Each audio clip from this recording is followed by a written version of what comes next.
This is WVBN from Japan.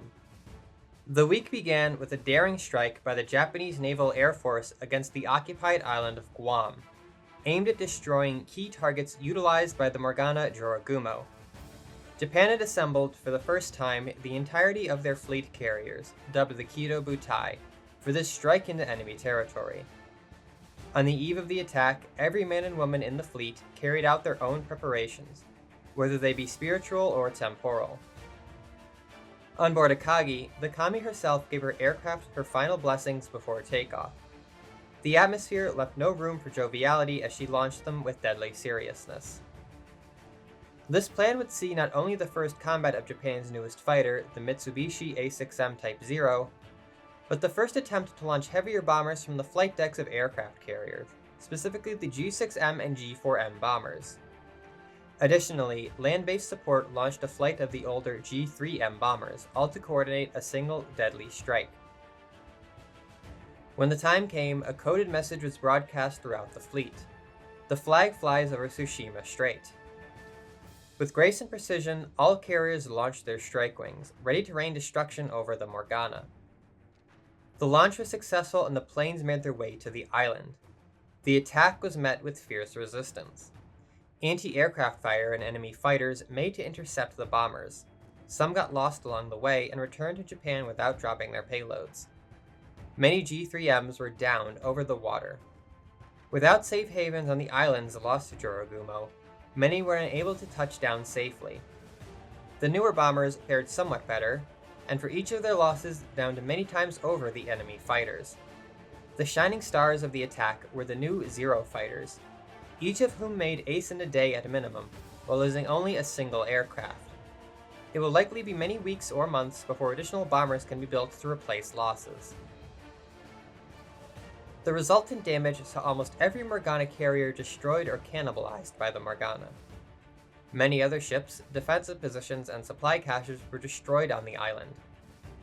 Subsequent recon was sparse, but concluded that Jorogumo's air power was effectively destroyed. With the strike carried out by traditionally ground-based bombers, the Kido Butai was able to preserve their main striking power for the invasion itself. A few days later, Kiji was out on patrol when she stumbled upon rafts full of airmen who had bailed out from their planes. The senior among them gave her a note from Ama, suggesting the IJN be more careful in the future. Not long after, several of the downed G3Ms were mysteriously returned to Japanese airfields, where they could be prepared for the future. Gifts were sent in return to their mysterious guardian angel. After consultation with the heavily damaged I-68, as well as Alba and I-71, it was decided that one of Japan's under-construction Kaidai submarines would be effectively grafted onto I-68 in order to greatly speed up her repairs to only 5 weeks. Japan commemorated the newly commissioned Chinese Navy, with the training cruiser Yat-sen returned to the care of Yang Jingwei. Support for weapons and refits for some vessels was also promised, even if it was not as comprehensive as a modern Japanese warship.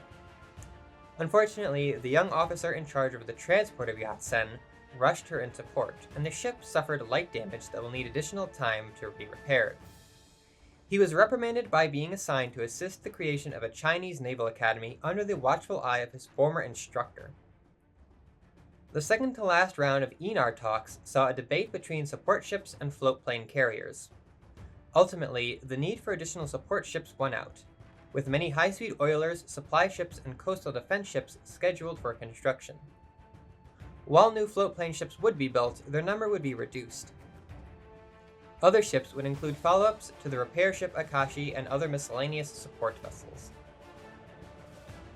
In return for the lease of 2 high-speed transports to the IJA, the Army loaned their amphibious support ship Shinshu Maru for the use in the invasion of Guam. This revolutionary support vessel promised to allow the speedy deployment of Marines in an amphibious fashion. The Army asked in return that should her Kami awaken, that Army-provided priests and Miko would attend to her. The Navy agreed to this proposal. Japanese Marines spent many days drilling with this new ship and were soon prepared for the invasion. Submarine actions saw I-6 return to port with 3 weeks' worth of damage. The submarine escaped an attack by Morgana Venoms, having sank a transport ship before fleeing at high speeds. As she escaped, she launched her remaining torpedoes and is thought to have sunk the pursuing Venom with them. The IJN had not considered using submarines as hunters, but the idea would be explored in the future. With this most recent heroic action, the IJN formally announced the creation of a new system of honors for Kami who had distinguished themselves in combat. These awards would not be the same as the mortals of the IJN, but did have a roughly similar hierarchy. At the top of these ranks saw vessels such as Mikasa and Nagato, while the full ceremony was broadcast on the Victory Bell's Discord.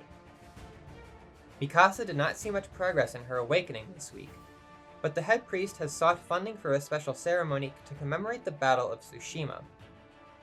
Tone's escape saw a setback as a riverbank collapsed, necessitating the removal of a bridge in order to continue to guide the heavy cruiser down the river.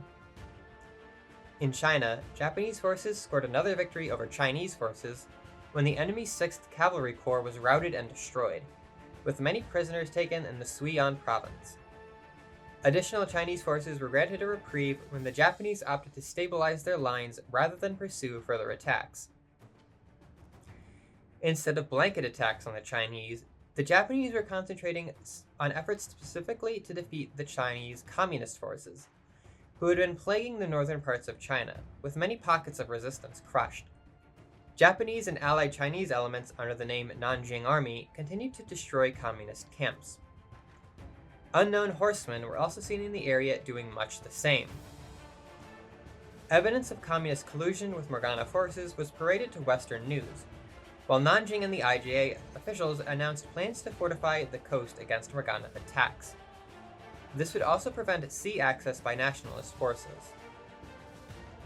Communist Chinese retaliation against these actions saw explosives planted in and around key IJA installations, including barracks, bridges, and supply camps. An empty schoolhouse was also destroyed, with Japanese citizens at home growing angry over the supposed dishonorable conduct of the communists, while many Chinese citizens were angered over claims that many schoolchildren were killed in the bombings.